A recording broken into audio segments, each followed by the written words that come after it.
Assalamualaikum warahmatullahi wabarakatuh. Kami dari kelompok 2. Tak kenal maka tak sayang, maka perkenalkanlah kami.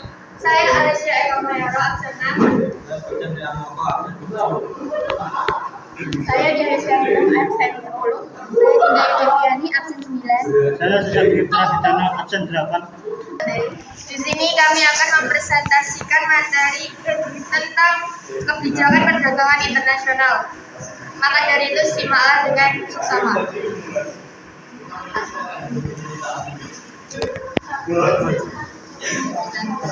Pendahuluan. Latar belakang. Perdagangan internasional merupakan hal pokok dalam pembentukan sistem perekonomian di dalam negeri untuk memenuhi kebutuhan dan menjalin hubungan baik antar negara agar tetap bertahan dan tidak dikucilkan di tengah berkembangnya era globalisasi. Hal ini juga sangat mempengaruhi pertumbuhan ekonomi suatu negara karena di dalamnya tercipta persaingan pasar internasional antar negara-negara di dunia. Secara umum, kegiatan perdagangan internasional terdiri dari bidang ekspor dan impor. Ekspor adalah penjualan barang dan jasa yang dihasilkan suatu negara ke negara lainnya sehingga dapat menghasilkan devisa.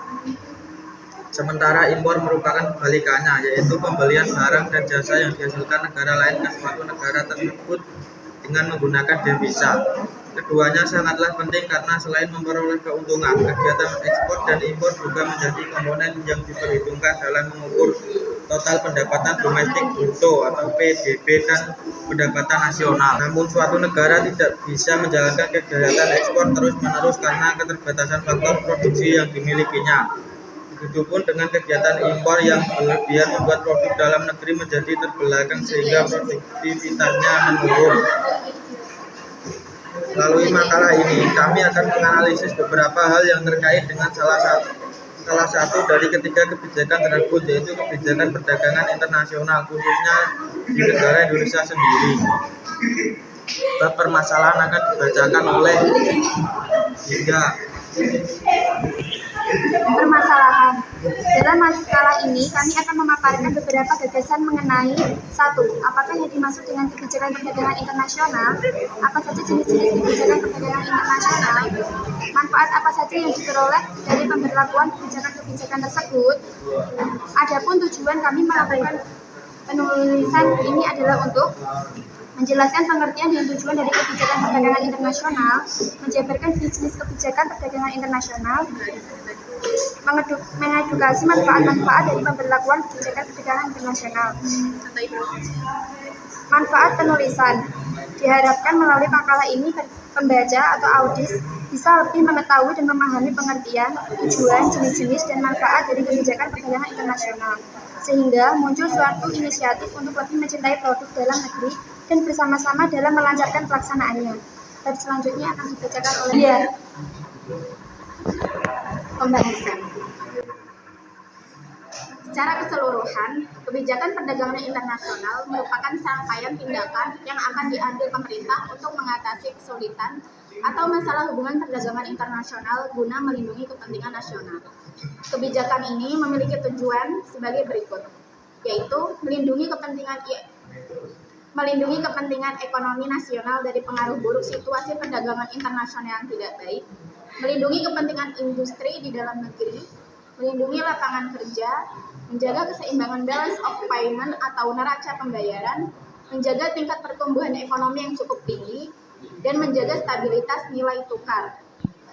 Jenis-jenis kebijakan perdagangan internasional sendiri terdiri dari kebijakan di bidang ekspor dan impor.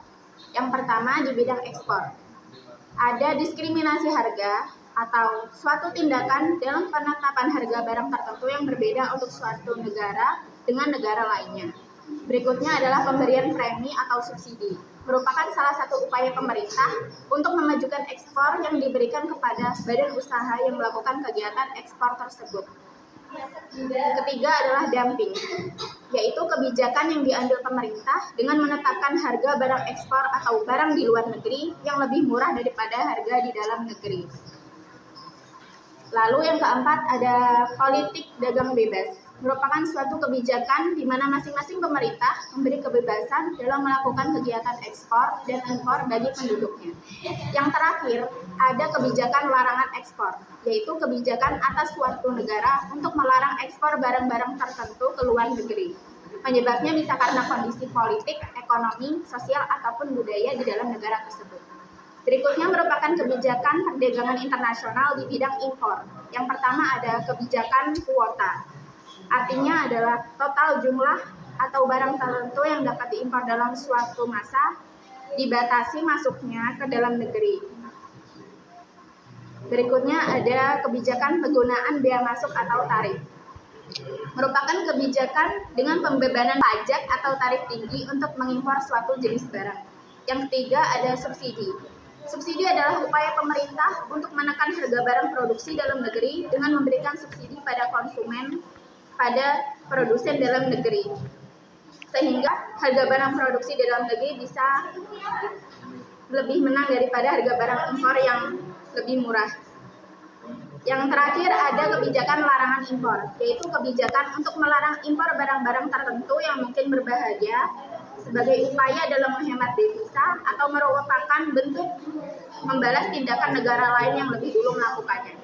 Dalam sumber lain, ada penambahan kebijakan di bidang impor, yaitu pertama pengendalian devisa, merupakan pembatasan persediaan jumlah devisa untuk membayar barang impor, sehingga importir pun mau tidak mau harus membatasi barang impor yang akan dibelinya.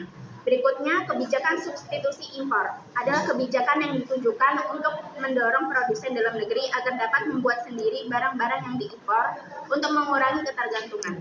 Yang terakhir ada devaluasi, merupakan kebijakan pemerintah untuk menurunkan nilai mata uang dalam negeri terhadap mata uang asing dengan sengaja.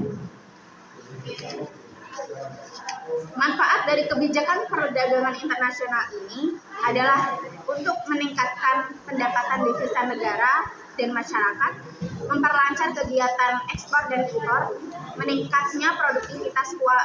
meningkatnya produktivitas, kualitas dan efisiensi produksi, meluasnya kesempatan kerja, percepatan alih teknologi, dapat menjaga stabilitas harga, serta dapat mempererat persahabatan antar negara. Berikutnya di bab penutup akan disampaikan oleh Kaisar. Penutup, kesimpulan. Perdagangan internasional adalah kegiatan jual beli barang atau jasa antar penduduk satu negara dengan negara lainnya. Maka kebijakan perdagangan internasional adalah serangkaian tindakan yang akan diambil pemerintah untuk mengatasi kesulitan atau masalah hubungan perdagangan internasional guna melindungi kepentingan nasional. Tujuan utamanya selain meraih keuntungan yaitu memperlancar kegiatan ekspor dan impor. B. Saran. Demikian yang dapat kami paparkan mengenai materi kebijakan perdagangan internasional yang menjadi pokok pembahasan. Tentunya masih banyak kekurangan karena terbatasnya pengetahuan dan sedikitnya referensi yang kami ambil untuk mempersempit fokus materi. Kami berharap agar makalah ini dapat diberi kritik dan saran yang membangun agar di kesempatan berikutnya dapat menjadi lebih baik lagi. Semoga makalah ini bisa bermanfaat bagi kami dan para pembaca dalam memahami materi ini kan lebih dalam lagi. Sekian presentasi dari kami. Jika ada kesalahan kata mohon maaf. Wabillahi taufiq wal hidayah. Wassalamualaikum warahmatullahi wabarakatuh.